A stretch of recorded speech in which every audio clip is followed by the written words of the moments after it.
ضدنا. الأخ أبو وليد من سلطنة عمان، تفضل. تفضل.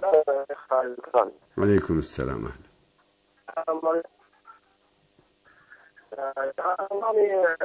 أنا عندي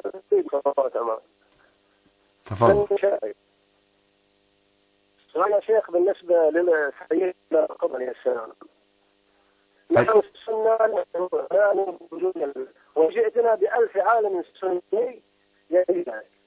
لو جئتنا، والله سبحانه وتعالى يقول: وما جعلنا لبشر من قبلك الخلد أفإن مت فهم الخالدون. هذا بالنسبة لمهدي الشيعة، فماذا تقول بهذه الآية؟ يعني ماذا تقصد أنت؟ ايش تقصد؟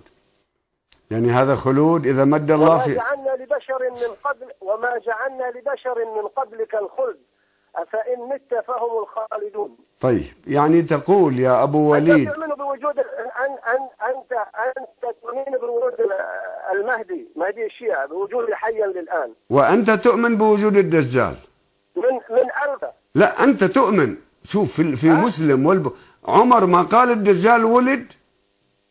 عبد الله ابن صياد كيف؟ عمر قال ما اسمعك زين يا شيخ، ما اسمعك زين. الآن أنا أسمعك. شوف يا أخي، هذا ليس مقتصرا علينا. عندكم أنتم بالبخاري ومسلم، عندكم بالبخاري ومسلم أنه الدجال ولد في زمن عمر بن الخطاب، وهو رآه وقال أنه يمد في عمره حتى يظهر. فإذا هذا قبل الإمام المهدي بحوالي 200 سنة وأكثر. إذا أنتم تعتقدون بأنه موجود ومد الله في عمره، هذا عدوه، ليش ولي ما يمد؟ وهذا ليس خلودا. وبعدين الخضر موجود. هذا يناقض كلام الله سبحانه وتعالى. عال، إذا أنت ترد سبحانه وتعالى: وما جعلنا لبشر من قبلك الخلد. لا، ما يناقض. هذا ليس خلودا، هذا تطويل عمر، ليس خلودا. الله سبحانه وتعالى مقدم على أي شيء. صحيح، بس هذا ليس خلودا. اسأل الخضر عليه السلام. نحن لا نؤمن بوجود الخضر حيا، ولو جئتنا ب1000 عالم سني يدعي ذلك. طيب،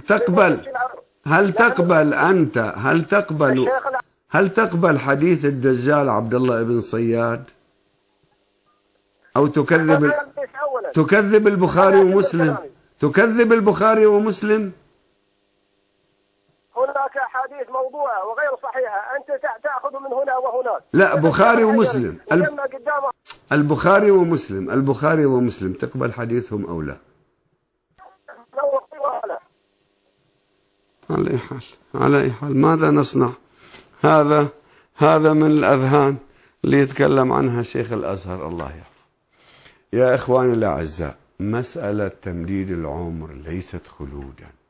لما يمدد عمره للإمام المهدي سلام الله عليه 1000 سنة و2000 سنة، الخضر صار له ألوف السنين، وأكثر علماء السنة يقولون حي موجود. طيب سامري اليهود من زمن موسى، فاذهب فإن لك في الحياة أن تقول لا مساس، موجود. واقرأوا في أحاديث السامري عن النبي صلى الله عليه وآله بمصادرهم، مد الله في عمره. الخضر مد الله في عمره، الدجال عندهم مد الله في عمره. ليش المهدي ما يمد في عمره؟ هذا لا يتنافى مع القرآن. إذا دل الدليل على أن الله عز وجل مد في عمر شخص سواء كان وليا أو عدوا نقبل هذا النص، ثم مضافا إلى مجموعة الأدلة الأخرى. يعني صرنا خارجين عن الدين وضد القرآن يكون يجيب آية هو ما مستوعبها، ولا سائل له شيخ، حتى شيخ حافي أو لابس نص جراب عنها، ما سائل أحد وريد يحاجنا فيها. على أي حال، الإمام المهدي روح له الفداء، حي مد الله في عمره، واللي يشكون لما يظهر يسألونه، وعلينا كلنا أن نبشر أمة جده به، سواء منا من يعتقد بأنه ولد ومد الله في عمره، أو يشك أو متوقف في ذلك، أو يقول إنه سيولد.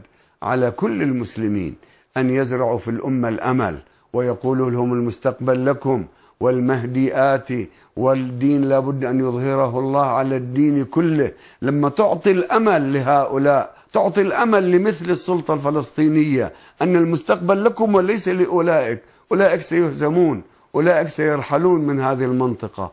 أعطوا الأمل لأمتكم الإسلامية كما أعطاكم الله، بأنه وعد قطعي أنه يعم العدل الإلهي والنور الإلهي ويظهر الله دينه على الدين كله. وعد غير مكذوب. الذين يعيشون الأمل بأن أمة تسير للقاء قائدها، روحيتها، سياستها، دولها، وضعها تختلف عن وضع أمتنا الموجودة اليوم. لو أن الدول الإسلامية تتبنى البشارة بالإمام المهدي صلوات الله عليه بحتمية انتصار الإسلام بمستقبله وظهوره على الدين كله لاختلف الوضع.